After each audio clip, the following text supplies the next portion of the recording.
default DNA kamu, blueprint kamu, itu seperti dia. Karena kamu percikannya. Kamu percikannya. Jika kamu percikannya, kalau Allah berkelimpahan, kamu pun berkelimpahan. Gitu, Mas. Karena kamu percikannya, Allah punya sifat kasih sayang, di dalam DNA-mu pun ada sifat kasih sayang.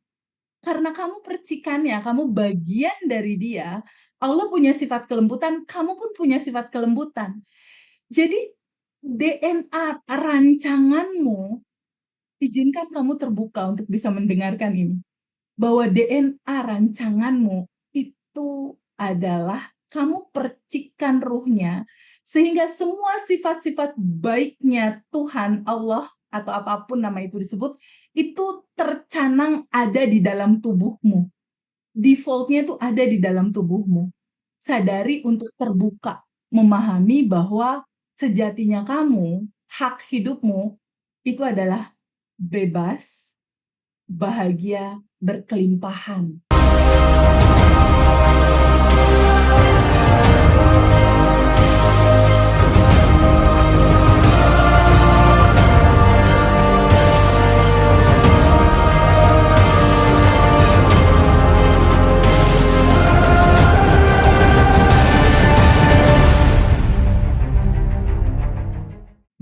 Ikut kelas privat online dan offline itu animonya luar biasa sekali gitu.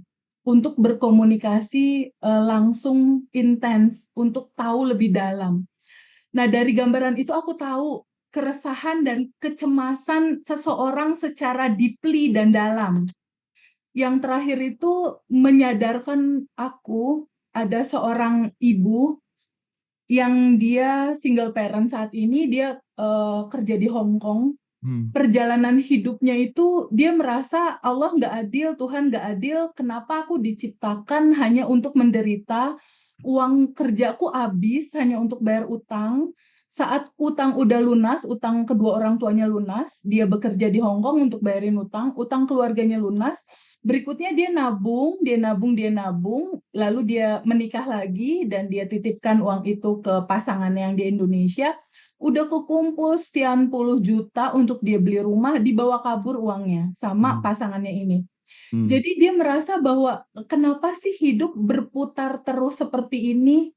Sampai ada satu titik di mana Allah kenapa sih harus ciptain aku untuk merasakan menderita seperti ini? Salah aku di mana? Aku harus bagaimana? Di titik dia putus asa, udah ikut pelatihan A, B, C, D, E, F, G di Indonesia, bahkan di luar negeri, sampai dia nangis, nggak selesai-selesai nangisnya hanya untuk berubah. Sampai di satu titik dia kejadian lagi, ada peristiwa yang membuat pasangannya itu harus masuk penjara gitu karena berantem sama anaknya. Terus ada satu sisi yang ini udah mentok banget, di titik itu dia tahajud, Mas Hendra. Di titik itulah FYP video Abundant Revolution ngaji Rosso masuk ke dia. Dia tersadarkan sama satu statement kita diskusi, Mas. Satu statementnya adalah hak hidup semua orang, blueprint-nya itu adalah bahagia dan berkelimpahan. Cuma di statement kecil itu doang sebetulnya benar. Aku berkelimpahan gitu. Akhirnya di situ dia mulai ngikutin terus. Ngaji Rosso, Abundant Revolution, ngaji Rosso, Abundant Revolution. Diikutin terus. Sampai pada satu titik, oh iya juga ya.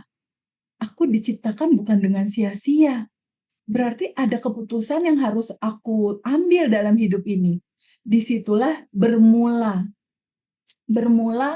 sebuah kesadaran, dia ngikutin pelan-pelan, dia ikut YouTube yang itu Mas, YouTube kita tuh Mas, yang Abundant Revolution berbayar 40.000 ya? Ada ya? Ada ya, kalau mau mulai awal-awal kan bisa ikut free atau yang mau ikut secara YouTube channel berbayar itu ada kan yang 40.000. Dia mulai ikut. Itu beberapa ilmu-ilmu yang penting kita share di situ. Jadi teman-teman silakan yang belum jadi member YouTube Abundant Revolution silakan. Hanya 40.000 tiap bulan ya teman-teman ya. Iya. Videonya Teteh yang penting-penting kita share di situ. Nah, dari situ dia mulai ikut lalu mempraktekkan. Kok rasa hati tenang, kok hati rasa damai. Mulai dia ketemu dulu tuh ketenangan, mulai dia ketemu dulu kedamaian, mulai dia ketemu dulu rasa hati yang rasanya plong. Baru dari situ mulai nyaman tuh hidup dia. Nah, ini selaras dengan judul kita hari ini, Manifestation Code. Jadi kodenya apa sih sebuah manifestasi itu terjadi sebetulnya? Kenapa kita udah baik, tapi kok realita masih seperti ini gitu? Nah, itulah yang akan kita bahas sehubungan dengan pertanyaan Mas Hendra tadi. Kenapa ya? Aku udah baik. Ini juga sama pertanyaan kayak tadi. TVB aku udah baik. Aku udah melakukan segala sesuatu, menjalankan perintahnya, menjauhkan larangannya itu udah teh. Nggak berusaha untuk nyinggung perasaan orang, nggak berusaha untuk merugikan orang atau nyakitin orang, itu enggak teh. Itu nggak aku lakukan. Aku berusaha baik terus dalam hidup. Tapi kenapa aku disakitin terus? Kenapa uang malah dibawa kabur sama pasangan aku? Kenapa pasangan aku malah selingkuh? Kenapa ini terjadi terus-menerus dan terus-menerus? Ada sesuatu yang kita ingin ceritakan ya Mas Hendra di momen kali ini. Bahwa pahamilah semua oleh teman-teman ya. Satu kefahaman basic bahwa Allah, Tuhan, atau apapun nama itu mau kamu sebut, membuat keberadaanmu ada di sini bukan untuk sia-sia. Bukan untuk sia-sia. Ada satu rencana besar blueprint-nya Allah untuk diri kamu. Bahwa default DNA kamu, blueprint kamu, itu seperti dia. Karena kamu percikannya. Kamu percikannya. Jika kamu percikannya, kalau Allah berkelimpahan, kamu pun berkelimpahan. Gitu, Mas. Karena kamu percikannya, Allah punya sifat kasih sayang, di dalam DNA-mu pun ada sifat kasih sayang. Karena kamu percikannya, kamu bagian dari dia, Allah punya sifat kelembutan, kamu pun punya sifat kelembutan. Jadi DNA rancanganmu, izinkan kamu terbuka untuk bisa mendengarkan ini. Bahwa DNA rancanganmu itu adalah kamu percikan ruhnya, sehingga semua sifat-sifat baiknya Tuhan, Allah, atau apapun nama itu disebut, itu tercanang ada di dalam tubuhmu. Defaultnya itu ada di dalam tubuhmu. Sadari untuk terbuka, memahami bahwa sejatinya kamu, hak hidupmu, itu adalah bebas, bahagia, berkelimpahan. Itu dulu tuh, pegang satu. Jika itu udah kamu pegang, lalu kamu lahir ke bumi ini, bentuknya dia kertas putih sebetulnya. Tapi pada saat kamu lahir, tubuhmu diberikan perangkat sama Allah berupa tubuh dengan 5 panca indera nih, Mas. Nah, 5 panca indera tubuh ini, dia sudah mulai merekam. Dia sudah mulai merekam. Kapan dia mulai merekam dan menyimpan semua data dan memori? Sejak kamu di dalam kandungan.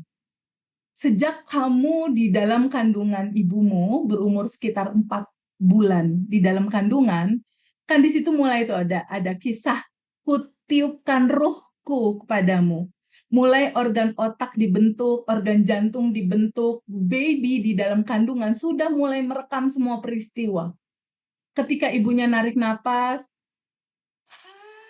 itu ngerekam ke bayi gitu. Lalu dia mulai lahir, dia mulai tumbuh. Mulailah dia umur 1 tahun, 2 tahun, 3 tahun, 4 tahun, 5 tahun. Tubuh baby ini merekam, Mas. Mata dia merekam, telinga dia merekam. Dan yang lebih substansi lagi, Mas Hendra, semua rahasia rekaman itu, semua solusi permasalahan hidupmu, esensi dari materi Abundant Revolution, itu sebetulnya tentang nafas, Mas Hendra. Tentang sadar nafas syukur. Jadi ternyata pada saat kita menghirup nafas, kita itu mengakses yang tanpa batas itu, Mas. Berupa cinta, kasih sayang, solusi, semua kelimpahan itu terakses masuk, sekaligus si energi tanpa batas yang terhirup masuk ini, dia merekam semua peristiwa apa yang terjadi di dalam tubuh kecil ini. Adakah keresahan?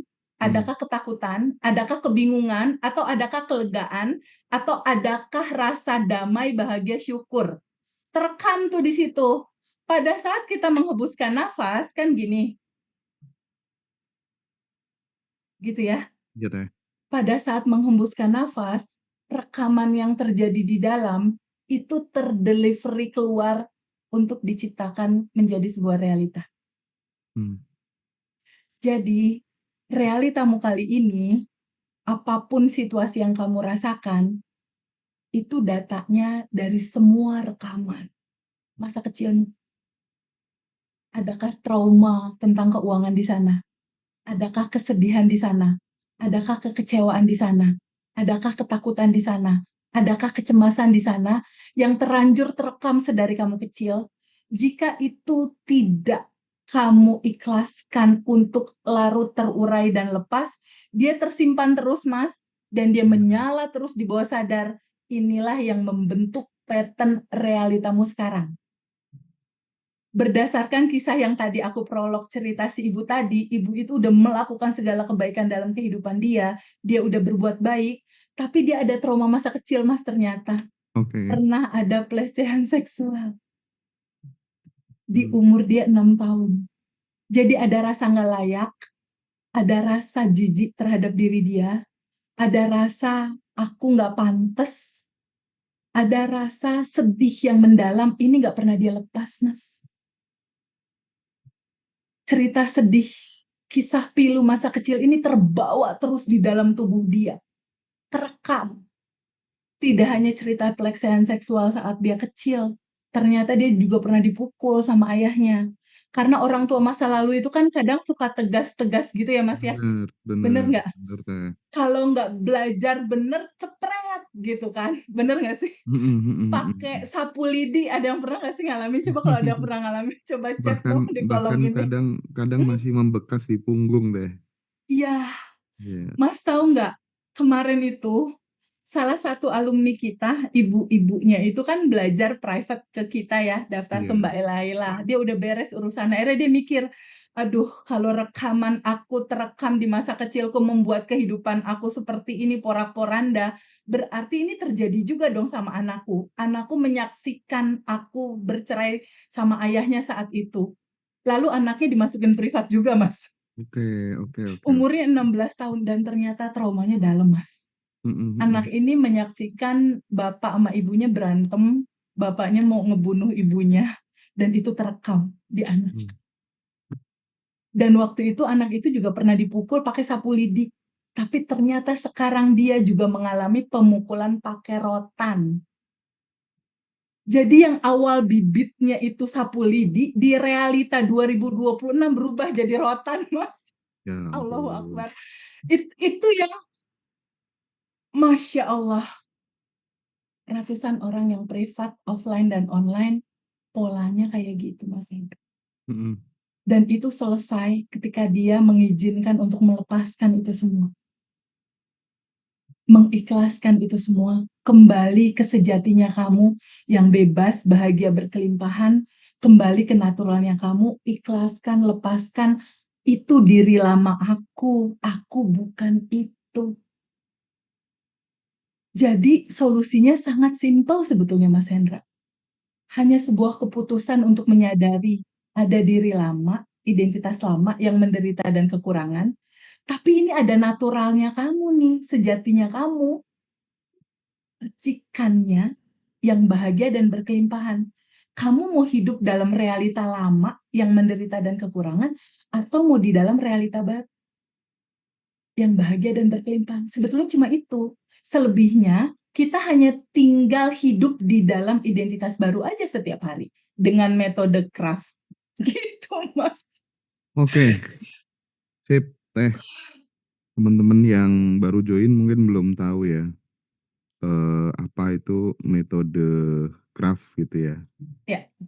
Jadi metode craft itu salah satu metode untuk menginstal software kemakmurannya teman-teman. Kalau orang itu kan sudah terinstall software kemakmurannya, sudah ada prosperity conscious di dalam pikirannya, daun jatuh ada aja kadang jadi uang teh. Pokoknya pokoknya serba peluang, pokoknya serba rezeki gitu, serius itu. Nah, Betul. di Abundant Revolution ini nih menjadi materi yang sangat urgent. Kita sangat apa tuh namanya mendorong teman-teman untuk benar-benar memahami metode craft ini. Jadi buat teman-teman nanti ini akan kita share juga buat teman-teman yang belum pernah ikut kelas, tapi nge-share-nya nanti di reuni. Yes. Nah, di reuni itu ada materi ini kita kasihkan spesial buat teman-teman yang belum jadi anggota atau peserta Badan Revolution, tapi datang reuni nanti kita akan share. Dan eh, paginya kalau kelas jelas ya. Ya. Cuman kelas ini kabar baiknya yang di batch 26 itu nanti hybrid teman-teman. Jadi bisa online dan offline. Teman-teman yang online tuh lebih diuntungkan karena waktunya lebih lama, sekitar 4 sampai 5 jam gitu.